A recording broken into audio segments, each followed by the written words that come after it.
El chantaje es la forma más habitual de hacer política, fundamentalmente de las grandes empresas que pueden extorsionar y amenazar con irse cuando algo no les gusta. Estoy hablando de Barrick. Hace pocas semanas, la justicia chilena, con el aval del gobierno de derecha de Sebastián Piñera, detuvo la obra de Barrick en Pascualama, en realidad en Pascua, del lado del país trasandino. Estamos hablando del emprendimiento minero de extracción de oro más grande del mundo, que vincula por primera vez en la historia a dos países, Argentina y Chile. Del lado chileno está detenido el proyecto por amenaza ambiental a 3 glaciares, Toro 1, Toro 2 y Esperanza. Del lado argentino se insiste en que no hay ningún glaciar y menos aún en riesgo.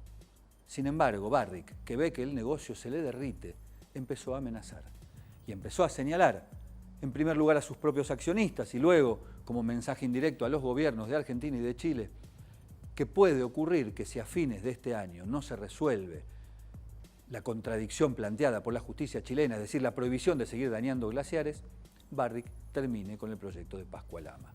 ¿Qué pasará con Veladero? ¿Qué pasará con ese otro proyecto que Barrick tiene en la Argentina? Un gran signo de pregunta, por más que digan que van a continuar. Este programa se llama Contaminación Cero. Bienvenidos.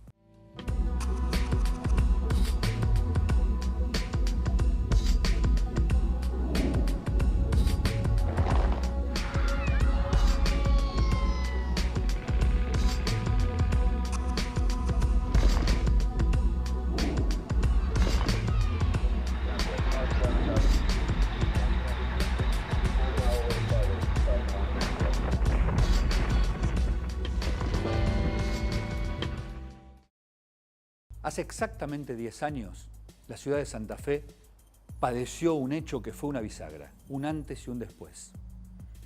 Una defensa que supuestamente lo iba a proteger no había sido terminada. Un típico caso de corrupción de una obra pública que se dice que se hizo, se inauguró varias veces, pero no se hizo. Por ese hueco entró el río Salado. Santa Fe se inundó como nunca en la historia. 4 años después, en el 2007, volvió a inundarse, pero esta vez por lluvia. La historia se repetía y la ciudad de Santa Fe se vio obligada a cambiar. Esto que van a ver ustedes lo pusimos al aire hace varios años en la anterior edición de Contaminación Cero. Vale la pena volver a verlo a 10 años de la histórica inundación de Santa Fe.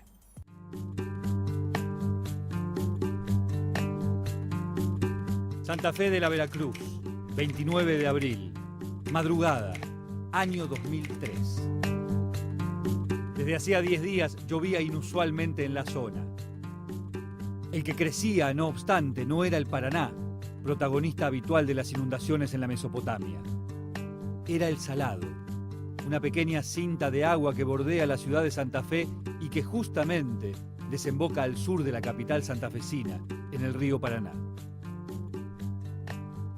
Había llovido los días previos, nosotras ya habíamos estado en uno de los barrios de compañeras que no podían salir sino con un tractor, pero había sido también la elección previamente. Y acá en Santa Fe se estaba jugando bastante, entonces nadie hablaba sobre eso porque todo el mundo hablaba de las elecciones. Y sí, llovía mucho, como fue estos 15 días últimos, digamos, llovía en forma permanente. La expansión de la población de la ciudad hacia el oeste, hacia las áreas bajas de la cuenca del Salado, había obligado, frente a anteriores crecidas, a efectuar una defensa. Aquella noche en Santa Fe, algunos dormían y otros repelían el agua, pero todos querían creer que la defensa iba a protegerlos. Yo le diría en principio que el tema defensa, más allá de algunas cuestiones particulares que evidentemente toman estado público y preocupan a la gente, en términos generales está controlada y estructuralmente las defensas responden perfectamente a un potencial evento hídrico. Pero no. Un tramo de la defensa, a la altura del hipódromo, había quedado inconcluso. Faltaba el tercer tramo de la defensa.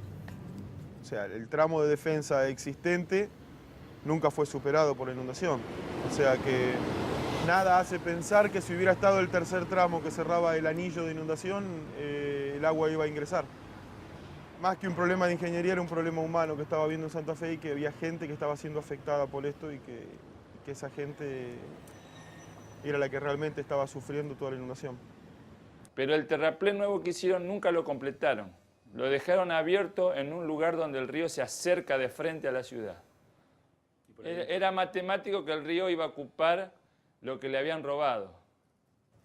Entonces, en la forma que ingresó en abril del 2003, cuando había muchas advertencias para haberlo frenado mucho antes, haber completado un sector de 2.000 metros que se hubiera construido en 37 días, porque la cuenca estaba llena desde octubre del 2002, la inundación se produce en abril del 2003. Los 2.000 metros que faltaba, el presupuesto para hacer esa obra, que se dejó sin hacer durante más de 6 años, costaba 780.000 pesos. 780.000 pesos hubiera significado la solución Hubiera al problema. significado la solución para todas las pérdidas que hubo. Por allí entró el Salado, un río entero que en menos de 5 horas tapó hasta con 7 metros de profundidad una cuarta parte de la capital de la segunda provincia de la Argentina. ¿A qué hora llegó el agua, señora? En un ratito llegó todo. Los vecinos están sacando como pueden. Todos están inundados, todos estamos inundados. En un ratito, en menos de media hora nos inundamos todos. Estamos desesperados, el intendente, ¿dónde está? Lo único que veíamos era gente eran miles de personas en las esquinas, bajo la lluvia, en la oscuridad. No sabíamos bien qué es lo que había pasado todavía. Sabíamos que el río se podía venir, pero en realidad jamás imaginamos semejante tragedia porque aun cuando sin confianza en los que gobiernan, pero todo el tiempo estaban repitiendo que no iba a pasar nada, que el río no iba a llegar, que los barrios no se iban a inundar. Esto es un desastre total, acá hay 90% de la mercadería se quedó bajo de agua. Esto me llevó 20 años, yo hace 20 años que estoy acá. Y en un día tenés que volver atrás por lo menos 18 años, porque esto no quedó nada. Una marca arbitraria, ¿dónde llegó el agua? El agua llegó hasta aquí. Y según la tablita del ente de la reconstrucción, eran 2,30 metros. Hay un poco más. Yo ahí, tengo ¿no? 1,97. ¿Qué hizo usted y su familia durante esos días? Nos evacuamos, nos autoevacuamos. ¿Y las cosas? Y bueno, se perdió todo. ¿Todo? Se perdió todo. Lo único que alcanzamos a llevar el televisor y una videocasetera y una máquina de coser eléctrica. Todo lo demás se perdió.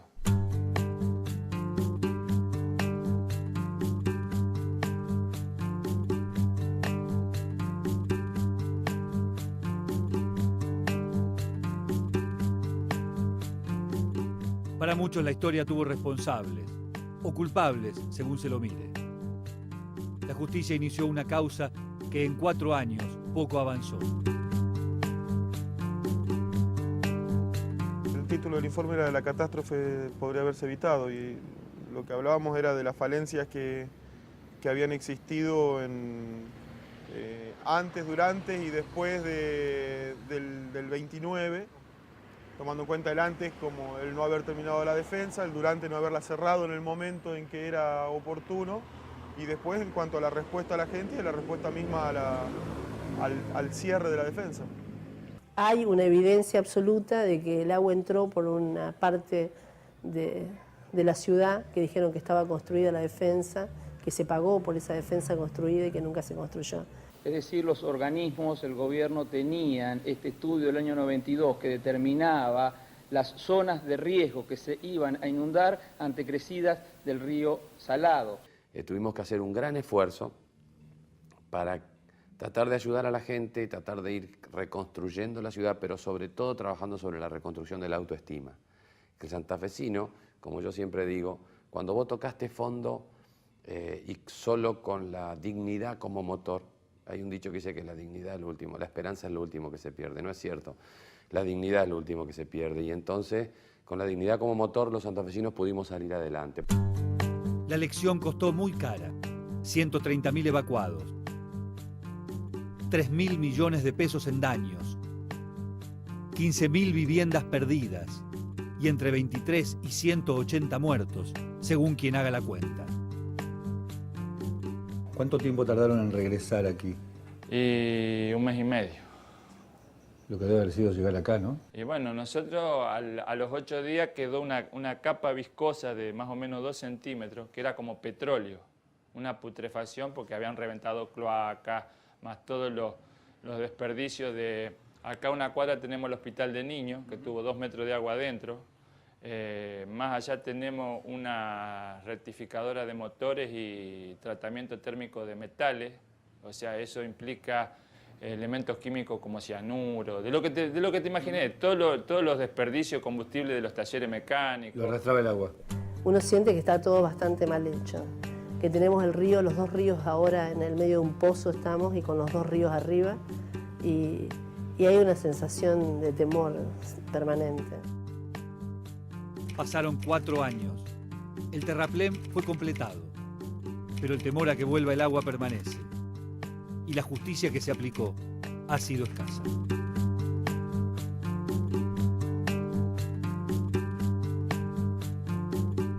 Les dijimos al comienzo del programa que la situación con Barrick es delicada. Barrick es la cabecera de playa de la minería a cielo abierto, la cabecera de playa de un sistema extractivista que toma los minerales de la peor manera en cuanto a la performance ambiental y lo lleva, un saqueo literal.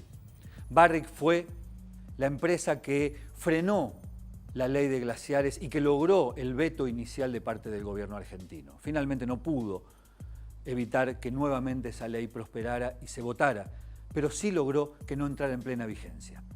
Ahora la denuncia es que el lobby ha logrado que el inventario de glaciares que tenía que hacerse por la ley para precisamente preservar los cuerpos de hielo no está siendo llevado adelante como la propia ley lo determina.